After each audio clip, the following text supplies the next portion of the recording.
And I appreciate that many people in this audience have already started along their digital journey, but I think whether you've already started or whether you're about to start, we're still facing some of the same sort of challenges. So, first question I'd like to ask to our panel is, what would you recommend as the first step on a digital journey? Fix your data. We're having tremendous data problems across industries. People have their Excel lists, and we need to create visibility within our suppliers. Understanding which suppliers we have, getting our supplier data in place. Simple questions like email addresses, updating them. Everyone has some sort of input, and there is no fixed place, so fixing your data. Mm-hmm. What does the panel think in terms of which is more important, having the right people or getting the right software and technology? I truly believe both are crucial, for sure, but if you have a bad software, it doesn't matter how good the people are, which you have in the team, they wouldn't be able to use it. Mm-hmm. So I would say, go for the software. You need to have a good software. And if people tell you the software can do everything, that's just not true. There is not a software that can do everything. I think you need to find the software, you need to understand what you need, understand which software has that core competency, and then the team can thrive. But without a skeleton, you cannot put the meat around. We've had a little bit of discussion over the last 2 days around the pros and cons of having a big end-to-end solution, a big end-to-end suite versus having a sort of best-in-breed approach, an ecosystem of tools, let's say. From our panel, what's your view? Which works better, or what are the pros and cons of both in your view around having an end-to-end solution versus a best-in-breed approach? Definitely have the best in breed. I truly believe there is not one global solution. You need to understand what really your KPIs are, and find that one best in breed solution in order to tackle that approach. When we discussed the question, what is more important, people or software? Actually, I think there's another perspective that we can ask for. What is more important, software or processes? As there has been this discussion already at least touched. So, what's your opinion on that? Well, I think it's a matter to keep that momentum. Processes are a continuous process. It's a continuous process itself.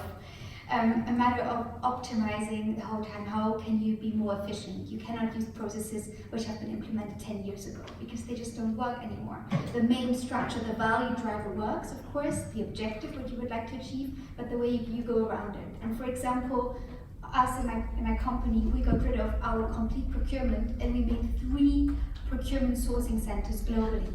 So the whole process has just been redefined. And now can that software which exists today keep up with our global needs and providing the 3 sourcing centers with these needs? That's a question.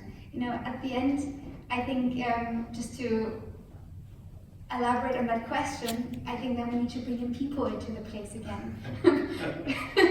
and really ask the question, how can people cope with it? And so it's a kind of adjusting your processes according to your needs, according to how you go about it, how procurement has changed, and trying to find the best possible solution which is currently there. I'm not saying it is the best, because we are in such a revolutionary stage that I think I was so fortunate enough to do procurement for automotive in the field of technology 10 years ago. So back then we already pre-negotiated apps which are being implemented now. So it's just such a revolution in technology. It's already old tomorrow. So finding the best fit at this stage and being open for change.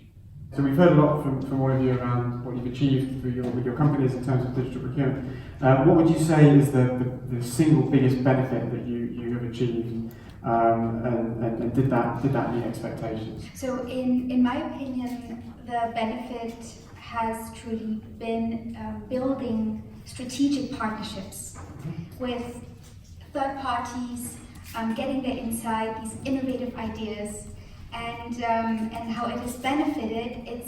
It's just caused an extreme enthusiasm and excitement within the team to pursue change, to be curious what the next steps are, and instead of the team just being anti-change, they are extremely open to change and kind of educating them. So I think these wonderful, innovative strategic partnerships, they've really enriched us. And these are with suppliers, right? Correct. And has there been like a program, was there a specific program that you had to select those suppliers, or how are those kind of relationships developed? How do you put those in place? It depends. I have several examples. Some have of course been selected. With one of them, so I have several examples really. One of them just internally now, which have caused a super excitement for digital transformation. They are just bringing all the time, without us asking, they are bringing the whole time innovative ideas, how to even make certain processes a lot more efficient, their observation, and we're just constantly eager to get their insight. They're always very welcome, doors are always open. Then another one which has been selected, we had a tendering process, a sourcing engagement, which was done for one particular service which has never really been sourced before. And that whole staged approach, where we had at the beginning around 77 different vendors applying for this one tendering process, and first us explaining the whole scope of it, building the whole trust with all these 77 suppliers, and really explaining what is it that we are looking for to achieve, because not many could even provide that sort of scope. That causing all that excitement and enthusiasm and trust right at the beginning, it kind of just opened up communication, started a very open relationship, and just because of this whole process, the way it took, the way we went about it with really open communication right from the beginning up till now, we picked a vendor, that vendor has been implemented, and everyone is just so happy because from the beginning we got the whole stakeholder engagement, we got everyone's opinion, and we made every single supplier feel that they were equally as important. Every bit would count. What's the easy mistake to make when buying technology? It's knowing what you are actually looking for and knowing your exact KPIs. What is it that you need? Knowing your needs. Yeah. And then you can go and search for it.